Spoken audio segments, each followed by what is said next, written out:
Olá, estamos iniciando o programa Despertar, uma produção da TV SEAC, a TV do Centro Espírita Amor e Caridade da cidade de Bauru. No programa de hoje, o tema é o terceiro setor em tempos de pandemia. Nós conversaremos com os profissionais que atuam no projeto Girassol, um dos núcleos de promoção e assistência social do Centro Espírita Amor e Caridade. Inicialmente, conversaremos com Maurício Moura, coordenador geral do projeto Girassol. Olá, Maurício, seja bem-vindo ao Despertar. Olá, Renato, amigos, um prazer estar aqui com vocês uma vez mais para falarmos desse tema tão importante e interessante, que é esse atendimento social que as instituições realizam aqui na cidade de Bauru. Um grande prazer. Maurício, nos fale um pouquinho a respeito do histórico do projeto Girassol. Muita gente não conhece o projeto, então nos fale sobre ele, sobre o projeto que você é coordenador geral e um pouco do histórico do projeto. Ok. Renato, o projeto Girassol, ele foi criado em 1997, inaugurado em maio de 1997, com a proposta de levar esse atendimento, que faz parte dos objetivos do Estatuto do Centro Espírita Amor e Caridade, até a periferia, na época um recém-criado núcleo residencial, constituído a partir do desfavelamento, um programa ocorrido na cidade de Bauru naquela época e que levou para ali um grande contingente de pessoas. Nós então começamos a partir de uma região de certa maneira desestruturada em termos de serviços públicos a auxiliar, apresentando aquelas atividades voltadas às crianças e às famílias, buscando o desenvolvimento das pessoas, sempre com a ideia, o objetivo principal de conferir autonomia, independência daqueles que participam dessas atividades. O projeto Girassol, portanto, tem 24 anos, começou as suas atividades somente com uma equipe de voluntários e, a partir de um determinado momento, foram agregados funcionários.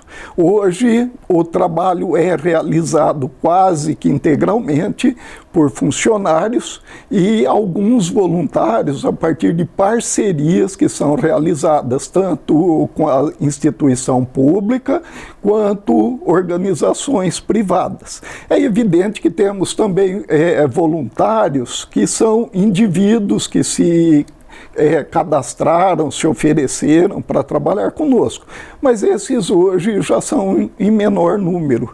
Atendemos cerca de 230 crianças, 185 dessas parte do programa de financiamento público, um convênio que nós temos com a Prefeitura Municipal de Bauru, através da Secretaria de Bem-Estar Social, e os demais através de doações desses parceiros, inclusive, que nós mencionamos. Maurício, você como coordenador geral do Projeto Girassol, você possui uma equipe que trabalha com você. Qual é a estrutura do projeto? Como funciona o organograma, você como coordenador e a sua equipe? Como é montada a estrutura do projeto? Muito interessante essa pergunta, Renato, porque as pessoas têm curiosidade de saber. E uma vez que nós recebemos uma parte de financiamento público, essa equipe ela precisa atender o critério da lei. Então nós partimos de uma assistente social, que é o cargo técnico principal dentro do projeto. Ele faz toda a orientação e aquilo que nós chamamos de interface com a Secretaria de Bem-Estar Social. Nós necessitamos também, por questão da legislação, um psicólogo social que trabalha junto com a equipe, trabalha junto com esse assistente social, levantando as demandas da região, das crianças principalmente, das famílias, para que as atividades possam ser desenvolvidas de maneira a solucionar possíveis problemas, principalmente do núcleo familiar, evitando o rompimento desse vínculo social, esse vínculo familiar. Temos uma equipe com 4 educadores, são educadores sociais, né, pessoas que têm, além de um certo preparo, têm todo uma característica de relacionamento com crianças, com as famílias, e nós, particularmente no Projeto Girassol, temos educadores que têm a presença muito forte na comunidade, o que facilita esse vínculo. Esses educadores criam as atividades a partir das demandas da psicologia e do serviço social.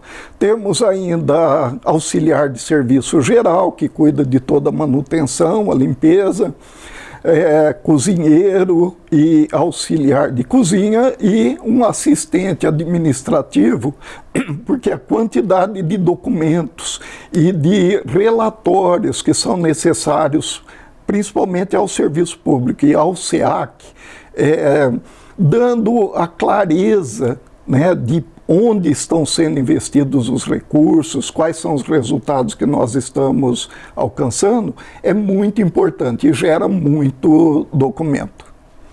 Maurício, dentro dessa estrutura que você nos colocou, nós estamos agora submetidos a uma pandemia. Dentro da estrutura, foi feita alguma adaptação para esse período agora que nós estamos enfrentando? Renato, diversas adaptações. Foi muito necessário que a equipe passasse a desenvolver outras competências, outras habilidades para trabalhar no meio eletrônico, as reuniões virtuais, o desenvolvimento de vídeos para o contato com as crianças, o recebimento de atividades desenvolvidas por elas, que muitas vezes mandadas pelo WhatsApp, postadas no Facebook. Isso como assim, os principais alterações que eu acredito, mas fora isso, a própria mudança da característica da atividade, que anteriormente à pandemia, elas eram basicamente dirigidas dentro da área do projeto, onde todas as atividades eram realizadas, e nós tínhamos programação de eventuais atividades que aconteciam, por exemplo, como uma visita a uma casa de idosos, uma visita ao jardim zoológico, ao jardim botânico. Para quê? Para que as crianças tivessem esse relacionamento, fizessem os seus estudos a respeito dessas outras instituições. E algumas outras também de talvez menor importância. A partir da pandemia, foi necessário, veja, nós tivemos um momento, 15 dias, onde não houve atividade nenhuma. O poder público instituiu, olha, 15 dias de paralisação total. E a partir disso, a equipe foi voltando a trabalhar. E percebendo que, além da ausência das crianças dentro do projeto, a falta do trabalho, porque as crianças vinham até o portão, queria saber quando ia voltar, mães nos procuravam para relatar alguma situação sobre... Veja, né, mudou completamente o modo de vida. As pessoas passaram a ficar dentro de casa e muitas vezes acostumadas o dia todo e não tinha ninguém dentro de casa, então mudou muito. Isso deu demanda para a psicologia, que foi necessário atender mães, atender parentes, por incrível que possa parecer, até para quem nos acompanha, as agressões domésticas aumentaram, Renato. E isso foi necessário, né, um projeto social, principalmente já na sua constituição pelo SEAC, com esse objetivo de levar conforto, levar consolo, trabalhando vinculado à área de bem-estar social do município, foi extremamente necessário que nós nos colocássemos à disposição, recebendo essas pessoas, evidentemente, dentro de toda aquela regra, né, de afastamento, distanciamento social e com a higienização, mas foi necessário receber em horários agendados. Depois, as crianças que realizavam atividades, traziam ali as suas tarefas, era um desconforto, porque a criança chega e ela quer contato, ela quer abraçar o educador. E nós tínhamos que manter a distância, né? 2 metros de distância, a criança conversando com o educador. E a partir disso, nós fomos saindo para a comunidade. Então, nós realizamos, né, uma atividade, por exemplo, o cinema na praça, com distanciamento e tudo certinho, né? Inclusive com a participação de algumas pessoas da própria Secretaria de Bem-Estar Social, da Secretaria de Saúde, da Câmara Municipal de Bauru, né? Nós realizamos ali, reunindo essas pessoas, e alguns outros projetos. Desenvolvemos um projeto de horta no lar, para que as pessoas tivessem uma ocupação, distrair a cabeça, né, durante esse momento da pandemia. Nós estamos com a Aline aqui presente, e ela, daqui a pouco, ela pode inclusive falar um pouco mais dessas atividades. Mas eu acredito que não só para nós, mas para os projetos sociais de maneira geral, mudou a maneira de trabalhar. Muito bem. Nós conversamos com o Maurício Moura, coordenador geral do Projeto Girassol. O Projeto Girassol é um dos núcleos de promoção e assistência social do Centro Espírita Amor e Caridade de Bauru. Nós estamos, durante um período de pandemia, trabalhando, conversando com os profissionais que atuam no terceiro setor, especificamente os núcleos de promoção social do Centro Espírita Amor e Caridade, no tema O Terceiro Setor em Tempos de Pandemia. Nós faremos um breve intervalo e voltamos já.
Estamos de volta com o programa Despertar. O tema do programa de hoje é o terceiro setor em tempos de pandemia. Nós conversaremos com a educadora social do Projeto Girassol, que é um dos núcleos de promoção e assistência social do Centro Espírita Amor e Caridade, a Aline Bela dos Santos. Olá, Aline, seja bem-vinda ao Despertar. Muito obrigada. É um prazer recebê-la aqui. Prazer é todo meu. Aline, você atua como educadora social no Projeto Girassol, que é um dos núcleos de promoção e assistência social do Centro Espírita Amor e Caridade. Nos fale a localização do projeto, né? Onde ele está situado na cidade de Bauru. Eu sou educadora, lidero a equipe de educadores do Projeto Girassol. O Projeto Girassol, ele está inserido no núcleo Fortunato Rocha Lima, em Bauru, dentro de uma região que tem muita vulnerabilidade social. Atualmente nós temos o assentamento Primavera, que foram famílias do acampamento Canaã, que foram colocadas no nosso território. Temos o empreendimento do Minha Casa Minha Vida, Chácara das Flores 1 e 2, Parque Jaraguá, Santa de Virgens, 9 de Julho. Então todo esse território é o território que o Projeto Girassol atende hoje. E nós conversávamos antes do programa, e você comentou que você é moradora do bairro. Então eu gostaria que você falasse a respeito da importância dessa relação de você ser uma moradora do bairro e trabalhando no Projeto Girassol, essa relação e o entendimento que você tem da realidade, né, dos moradores do bairro, né? E você também está no projeto já há algum tempo. Eu gostaria que você falasse desse histórico seu dentro do projeto e dessa coisa peculiar de você ser moradora do bairro. Sim, eu estou no projeto desde 2001, Eu cheguei até o Projeto Girassol com 19 anos. Foi meu primeiro emprego com carteira assinada, né? Inicialmente, eu trabalhava na secretaria como auxiliar administrativo e moradora do bairro, né? Já conhecia todo mundo, então tem essa questão da relação, a pessoa chega para o atendimento, a gente já conhece, já sabe mais ou menos o que procura. Inicialmente, o Projeto Girassol, quando eu fui admitida, ele não tinha convênio com a Secretaria do Bem-Estar Social, ele nem era considerado um serviço de convivência, ele era uma instituição que era mantido realmente pelo SEAC e doações. E nesse período nós tínhamos muitas atividades que hoje não fazem parte, né? Então tinha aqueles cursos profissionalizantes, aquelas vivências com as famílias, já havia a evangelização. Então assim, eu como moradora já tinha conhecimento desse serviço, da oferta desse serviço dentro do bairro, né? E fui procurar emprego. E graças a Deus fui admitida, né? E tô lá até hoje, tive muita oportunidade de crescimento, pude fazer minha faculdade, hoje trabalho como educadora, então assim, só tenho a agradecer. E o fato de ser moradora do bairro hoje me ajuda muito, porque essa convivência que eu já tenho com a comunidade já me ajuda a entender as demandas que o próprio território traz pra gente, né? E como que isso afeta as crianças que são atendidas na instituição. No trabalho no Girassol, você tem uma equipe, você é considerada uma educadora líder, existem outras educadoras no projeto. Qual é o grupo que acompanha e está próximo ao seu trabalho? Sim, sou educadora líder, né? A gente chama de educadora nível 2, temos mais 3 educadores, eu faço parte dessa equipe e a minha função está justamente em ajudar e planejar as atividades junto à equipe técnica, a assistente social e a psicóloga. Eu fico como ponte, porque o educador no dia a dia, ele tem esse trabalho intensivo com a criança. Então, o que eu faço? Eu organizo o tempo e o espaço para que a gente possa estar sentando, planejando, levantando as demandas que são trazidas.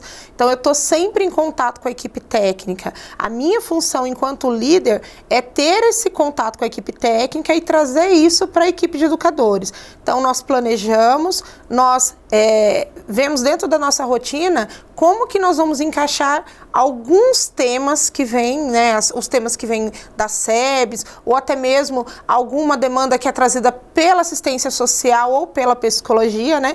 Então a gente tem essa tarefa mesmo de planejar, de ver quais seriam as ações que seriam possíveis para ser trabalhado com as crianças. Então minha função dentro da instituição é essa. Para quem mora no bairro, como que a pessoa deve proceder para que ela possa levar um assistido? E eu queria que você também falasse a faixa etária que vocês assistem no projeto. Nós atendemos crianças de 6 a 15 anos. A pessoa que estiver interessada em ter o atendimento do serviço de convivência, ela tem que procurar uma unidade do CRAS. A unidade do CRAS, a nossa referência é o CRAS 9 de Julho, que é o CRAS do território. Então, ela pode estar indo por interesse, mas também tem as famílias que são encaminhadas, que são consideradas o grupo prioritário. Então, essas famílias, geralmente, elas participam de algumas ações dentro do CRAS, tem algumas atividades que essas famílias participam, e quando o CRAS verifica uma situação de risco, de violência, então ela classifica essa criança como prioritário e ela nos encaminha. Então, mesmo a pessoa que tem interesse de ter o filho participando das nossas atividades, ela tem que passar pelo CRAS. A única forma de ter esse encaminhamento é via CRAS, né? E o CRAS, geralmente, é ele que determina quais crianças a gente tem que estar atendendo. A demanda é muito grande. Nós hoje atendemos 230 crianças, mas a demanda aumentou muito na pandemia. Muitas famílias que chegaram até o território perderam renda, tiveram que morar em moradias improvisadas. Nós estamos atualmente com duas favelas, né, que nós chamamos de Piquete 1 e Piquete 2. Então, assim, a nossa lista, a nossa demanda reprimida, ela é muito grande nesse momento. Então, quem faz essa filtragem, quem que classifica, quem vê a criança que está mais necessitada é o CRAS. Muito bem. Nós estamos conversando com a Aline Bela dos Santos. A Aline é educadora social no Projeto Girassol. O Projeto Girassol é um dos núcleos de promoção e assistência social do Centro Espírita Amor e Caridade da cidade de Bauru. Nós faremos um breve intervalo e voltamos já.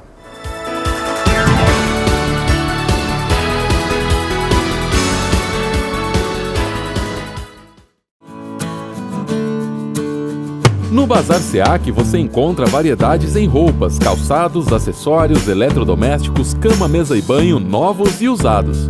Além de estar super na moda, você estará vestindo e usando produtos de ótima qualidade. E o melhor, estará contribuindo com o SEAC. Acompanhe as novidades através da página facebook.com/Bazar SEAC. Reserve sua peça favorita e retire no SEAC. 14 3366 3218.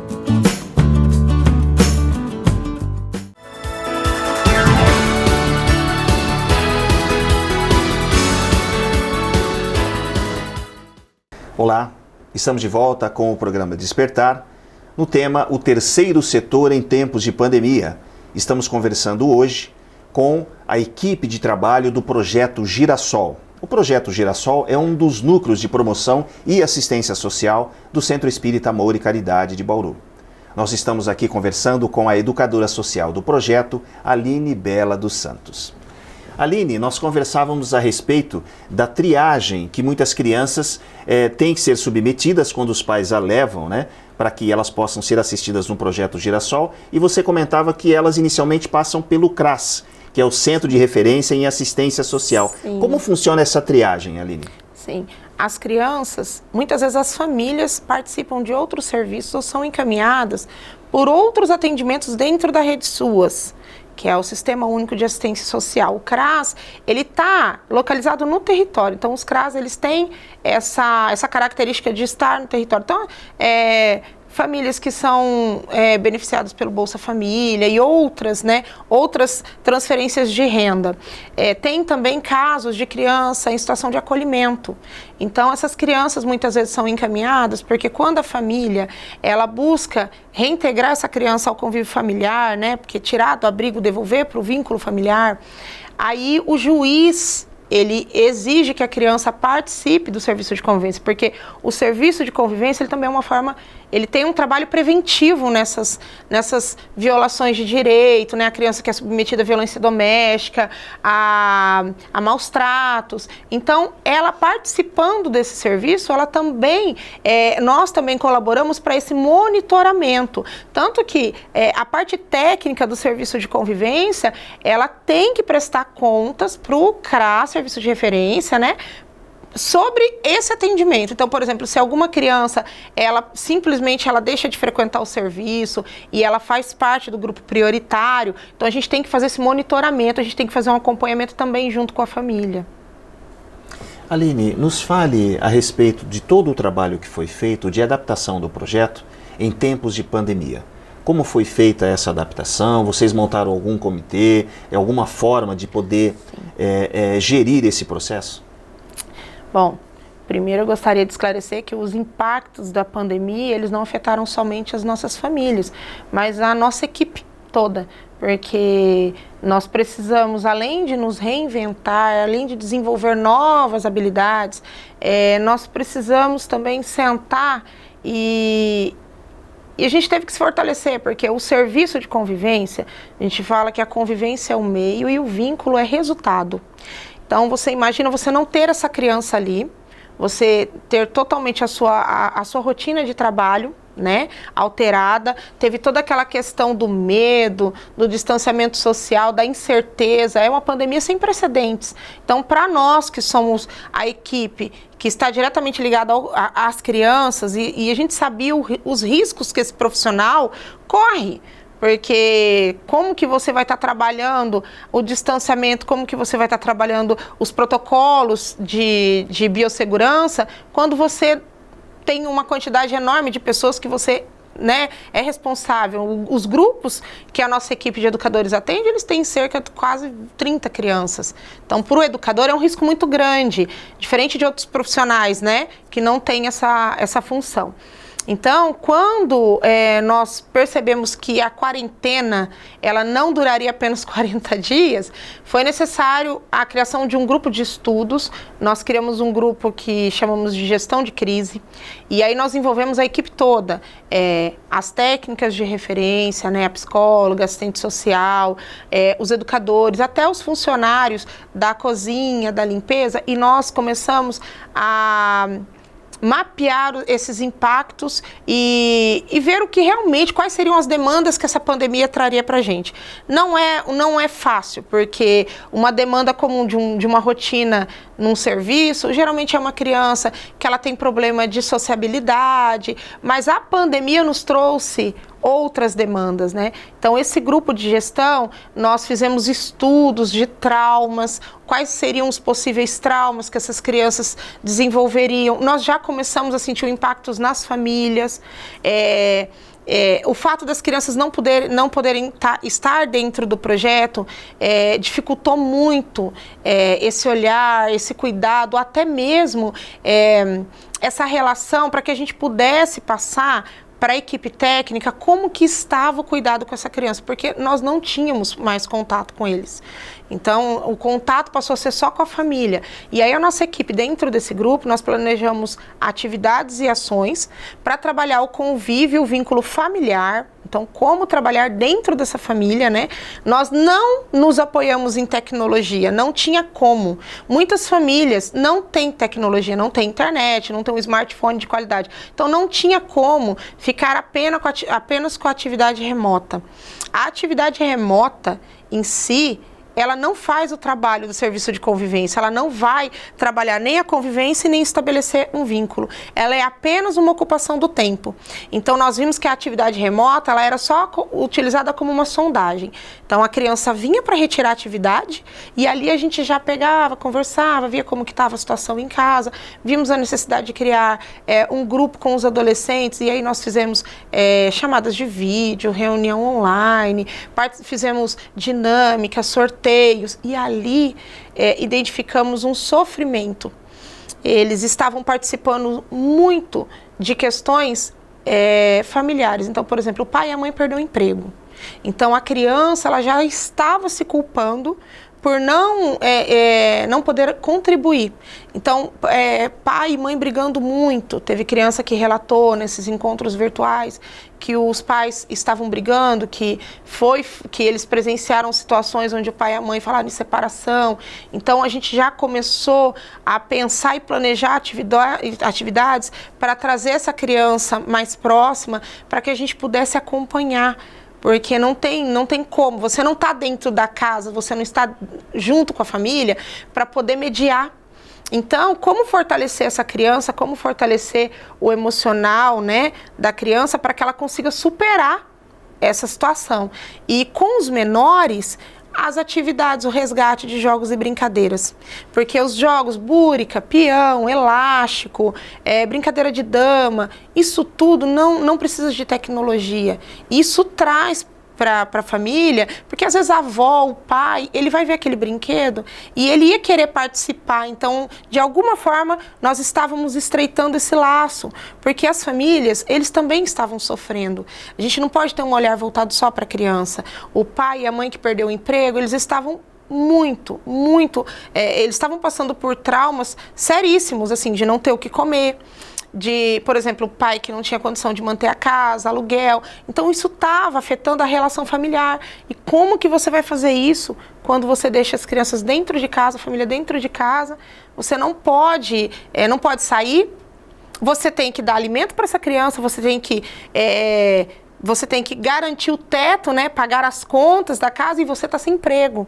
Então, como que a gente... Não tem como ajudar. Você não vai... Daí a gente percebe a importância e a complexidade, né, do trabalho de vocês. Sim. Né, Aline?